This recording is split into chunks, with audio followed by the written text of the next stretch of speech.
jeûne pour mincir. La détox consiste à boire beaucoup et à éventuellement cesser de s'alimenter. Mais le jeûne est-il bon pour la santé et fait-il vraiment maigrir?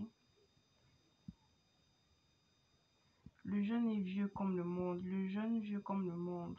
Le jeûne est une habitude aussi vieille que le monde. La plupart des religions respectent des périodes de jeûne associées à un temps de prière ou de reculement. Le judaïsme, le christianisme, l'islam et bien d'autres religions, le jeûne existait déjà depuis sous forme de grève de faim, une manière de protester ou d'obtenir gain de cause.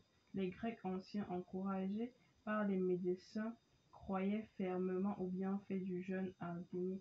Aujourd'hui, on entend à nouveau recommander des périodes de jeûne pour détoxifier le corps et perdre du poids. En ce qui concerne le détox, les scientifiques récents sceptiques, rien ne prouve que le jeûne puisse purifier l'organisme.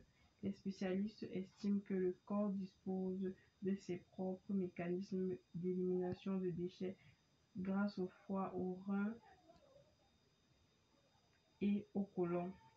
Le jeûne, quels effets dans le corps? Si le jeûne religieux répond à une série de règles strictes, qu'il n'existe aucune ligne à conduite en matière de détox pour une santé meilleure ou minceur, on peut décider de ne plus rien manger pendant un moment et de ne plus boire que de l'eau, de jus de fruits ou des légumes.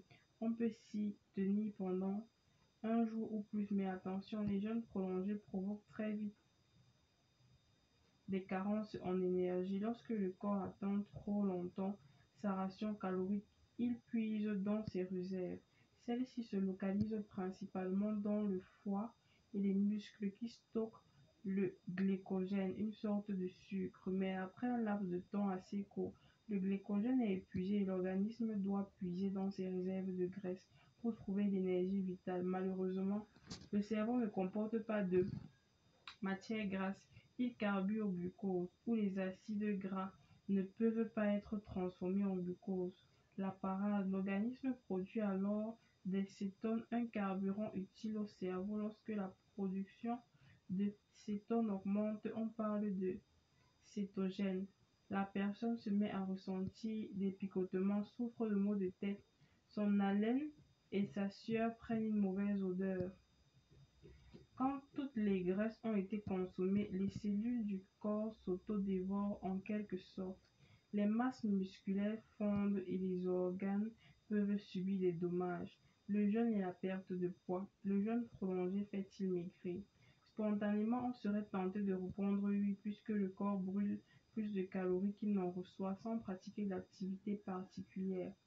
Une femme brûle environ 1500 calories par jour et un homme 1800 en perdant du poids. Mais la question est de savoir si l'on ne reprend pas les kilos perdus une fois le jeûne terminé.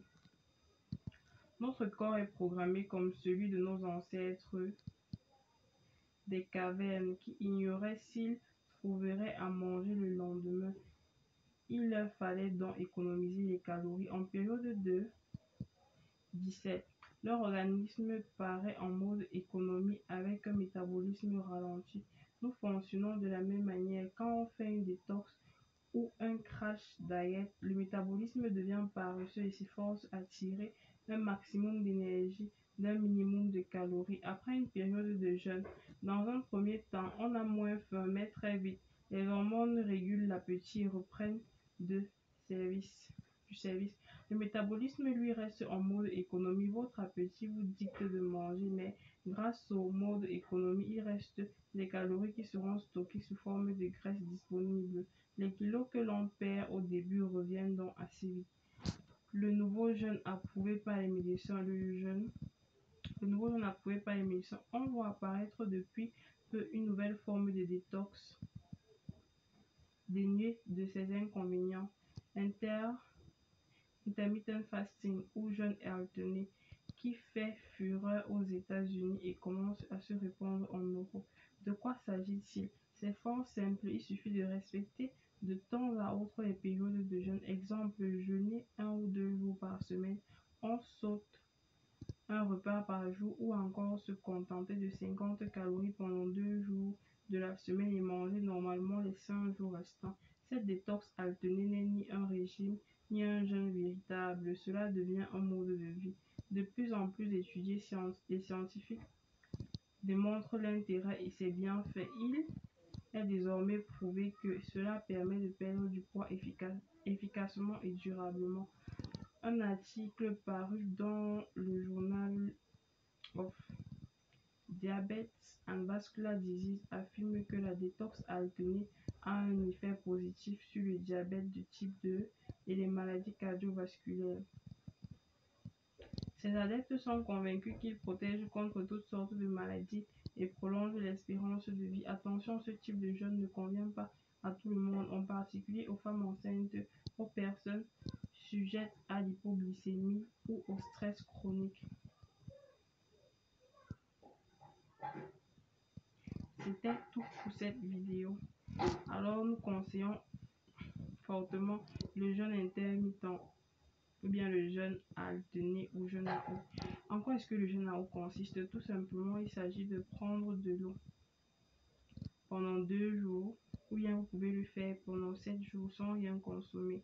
Ce jeûne est extrêmement difficile. Si vous me demandez si moi je peux le faire, non, mais certains le font et apprécient vraiment. Il y a de résultats très rapides, mais alors il est préférable de faire un jeûne intermittent parce que avec le jeûne à eau on récupère des kilos rapidement, contrairement au intermittent fasting qui devient comme un mode de vie. Alors si vous avez aimé cette vidéo, abonnez-vous. Si vous avez des questions à poser, laissez-les en commentaire. Cliquez dans le lien dans la description de la vidéo si vous avez besoin de nos produits et services. Merci d'avoir regardé et à demain pour une prochaine vidéo.